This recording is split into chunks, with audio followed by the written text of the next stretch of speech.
This is the evening of Wednesday, the 29th day of October, 2025. A lot of people have been seeing this video of Nnamdi Kanu protesting for the betterment of Nigeria in 2012. Now, I want to explain some things for you about this video. A lot of you don't understand the video. You just see that Nnamdi Kanu was protesting, right? Why was he protesting? You hear him talking about Bokóharam, all those things. Now, I want to explain this video better for you. In the year 2012, I was following this trend, okay? So this is not what I'm just knowing now. It is what I knew. I was following this trend. So United Nations had a resolution. They sat because of the killings of Christians in Nigeria. They called it UN Resolution on Sectarian Killing. Go and verify what I'm saying, okay? Go and fact check me. So they met and said that Bokóharam will not go unpunished because they are killing Christians. This is what UN resolution stated. Go to UN website, you will verify what I'm saying. I read it even before making this video again to confirm that whether it is still there, what they said in 2012. I saw it there, it is still there up till now. Now, Bokóharam, after UN resolution, gave Christians 3 days to leave northern Nigeria. So it was a very terrible situation. Christians refused to leave and they started killing Christians, bombing churches and so on and so forth. So in this situation comes this protest. Why is it that Bokóharam was asking Christians or is asking Christians to leave the northern part of the country? It is because they said the northern part of the country is not for Christians, that it is for Sharia. Their purpose is to Islamize Nigeria or take hold of northern Nigeria and Islamize it. That is mission of Bokóharam. So Nnamdi Kanu, after the protest, came back, started learning how to come back to Nigeria, establish Radio Biafra. His mission is, let me go and save my people, since Bokóharam is now after, Christians in Nigeria and they want their own state. So I think it is time for Nigeria to have a referendum where everybody will go on their separate way. That is this protest you saw. That is the purpose of the protest. Now, the funny thing about all these things is that the same Bokóharam that even UN had a resolution for, the same Bokóharam that was #2 most terrorist organization in Nigeria, today they are in Aso Rock, they are in the presidency, they are in the Senate, they are in the military.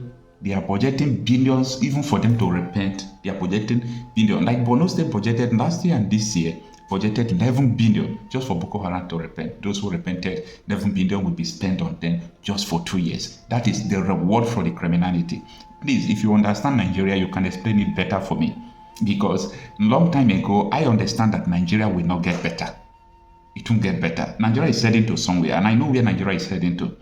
Now, today, everybody were opening their mouth as if they were not pre-informed before now. Because Borno State government is spending 2.6 billion, not spending, they spent 2.6 million on the welfare of repentant Bokóharam members just in 9 months. I am not surprised. I gave you the video now. I did about 3 videos talking about the budget of Borno State government budgeting. Last year was 4.5 billion, this year was 7.3 billion. I said about 11 billion approximate is being budgeted for Bokóharam just for 2 years. I did the 3 videos I did. Now, everybody is shouting because in 9 months, they have spent 2.6 billion and that is below their budget.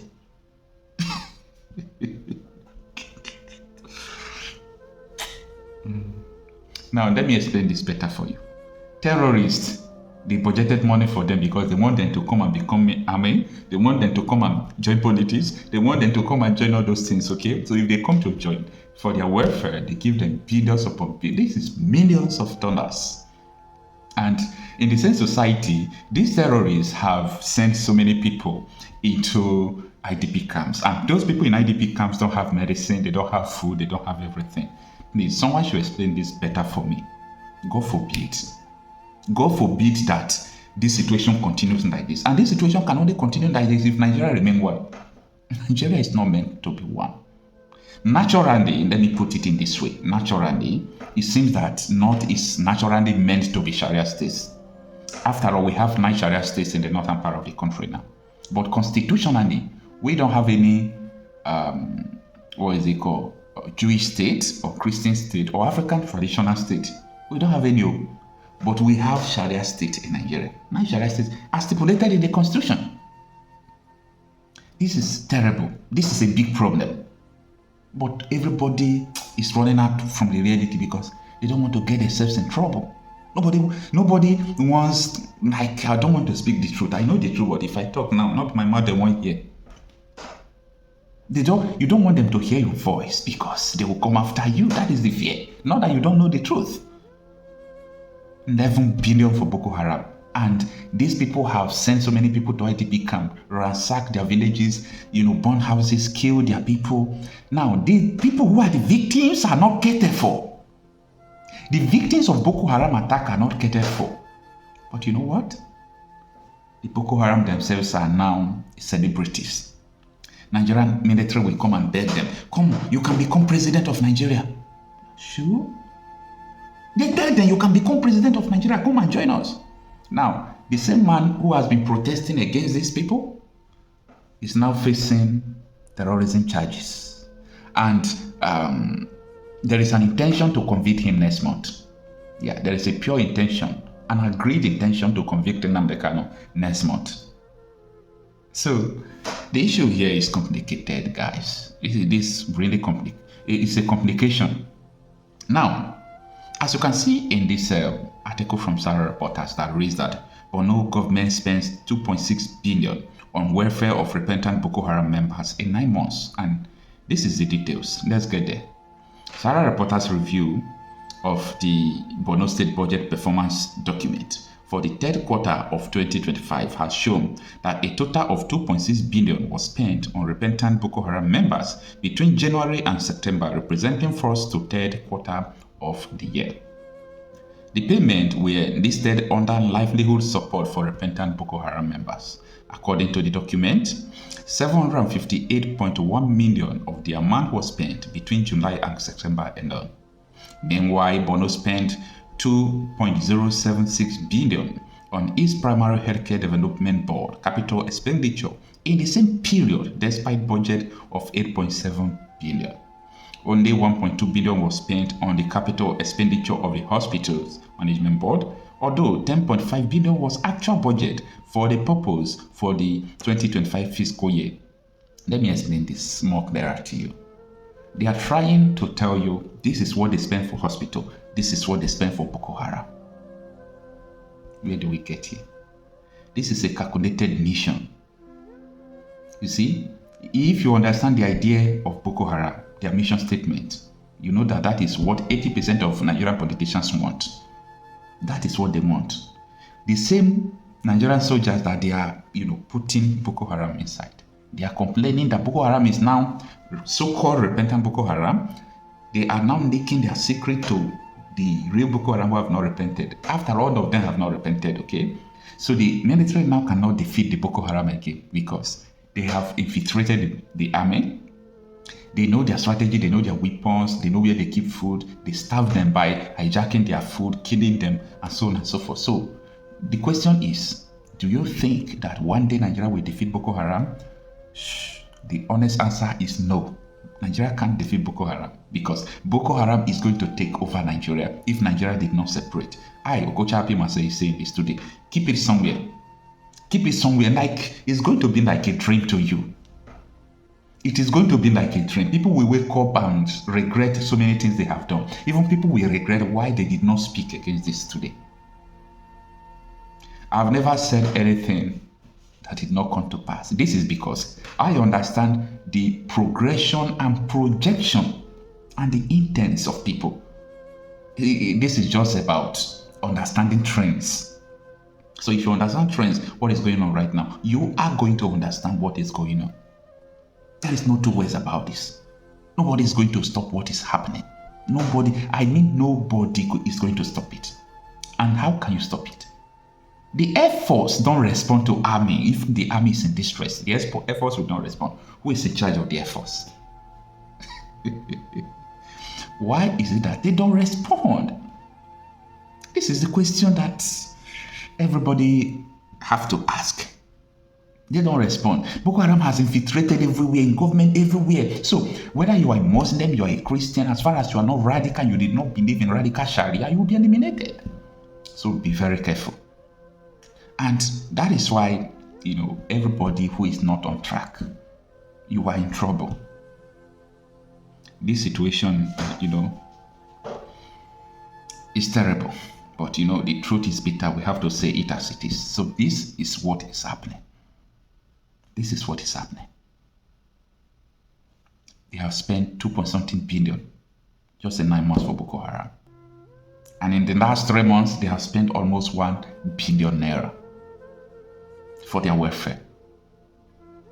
Let me know what you think about this. This article from Sarah Reporters is from the Monas, but let me leave it here because I have passed the message I want to pass, that Nigeria can defeat Boko Haram.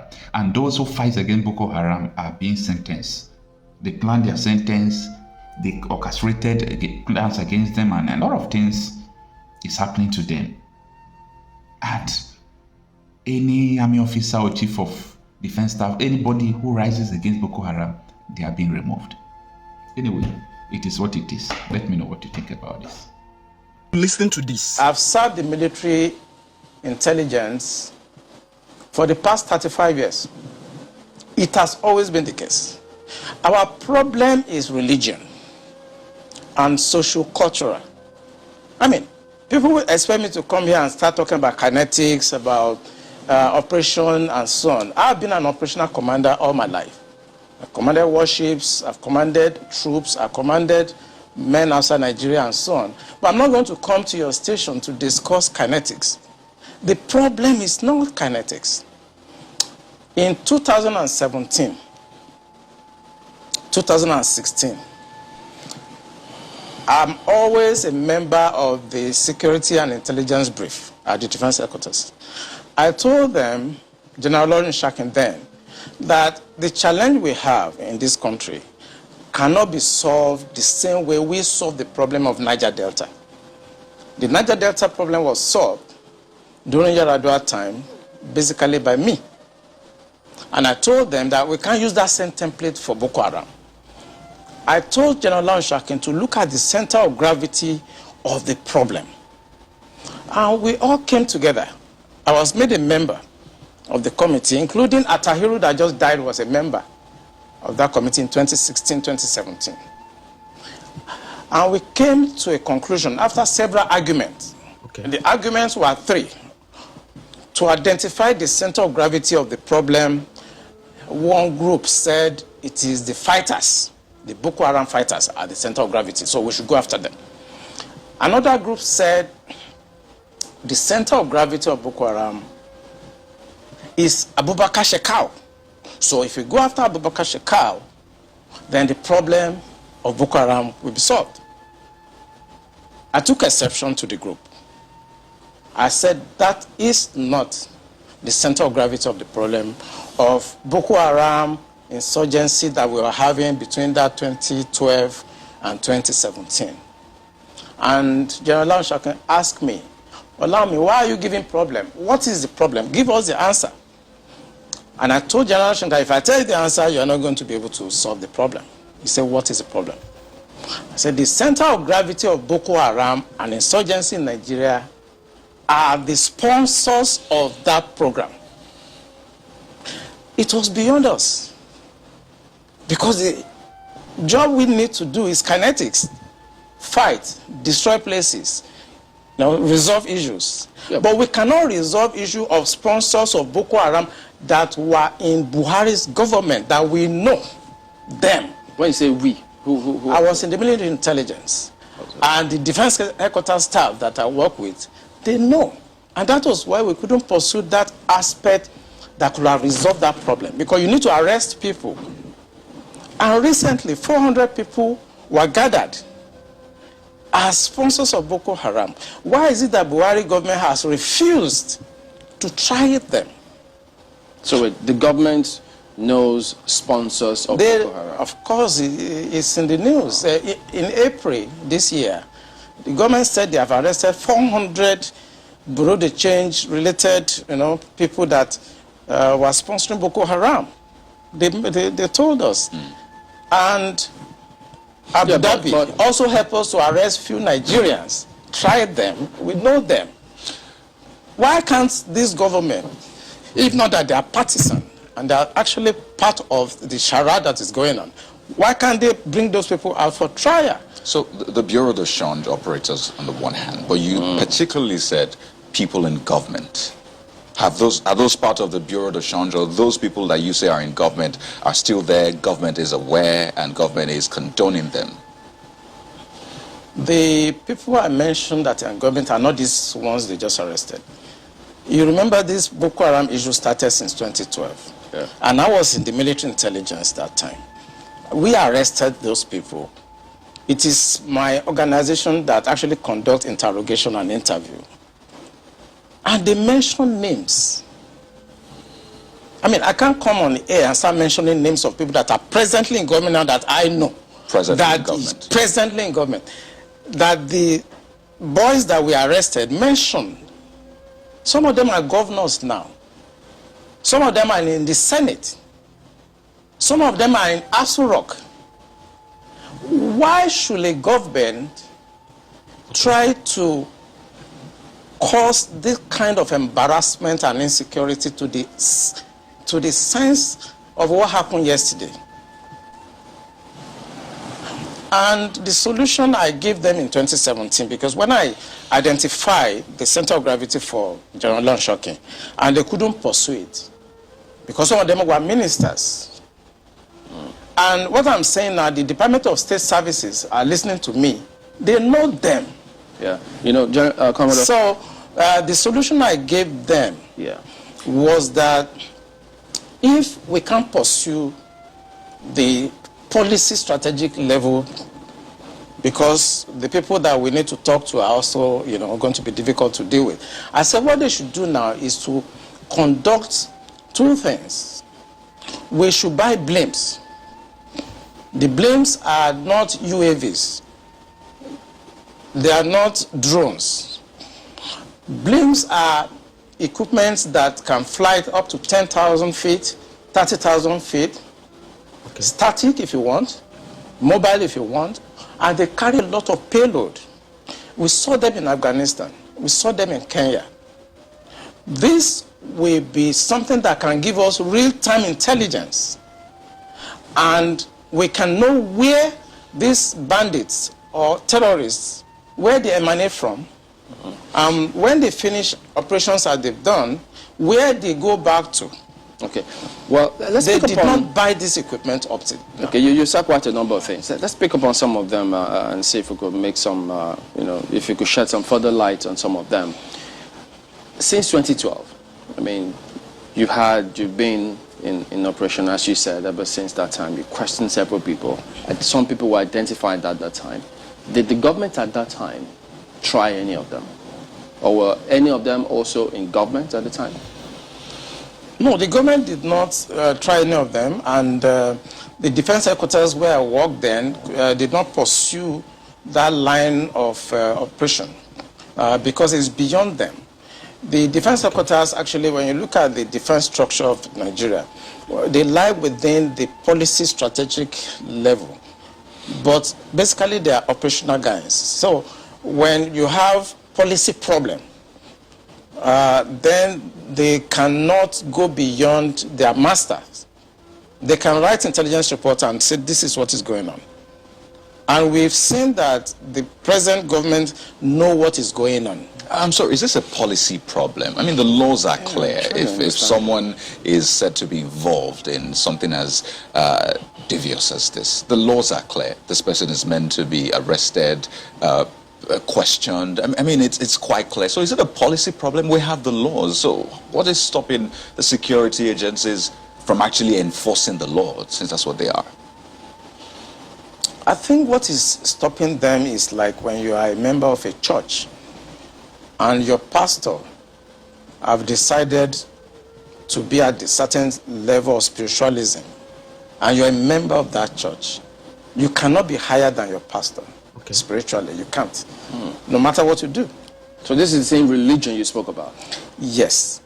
In real life, you see that the defense headquarters cannot conduct any operations that is not sanctioned by the commander-in-chief of the armed forces.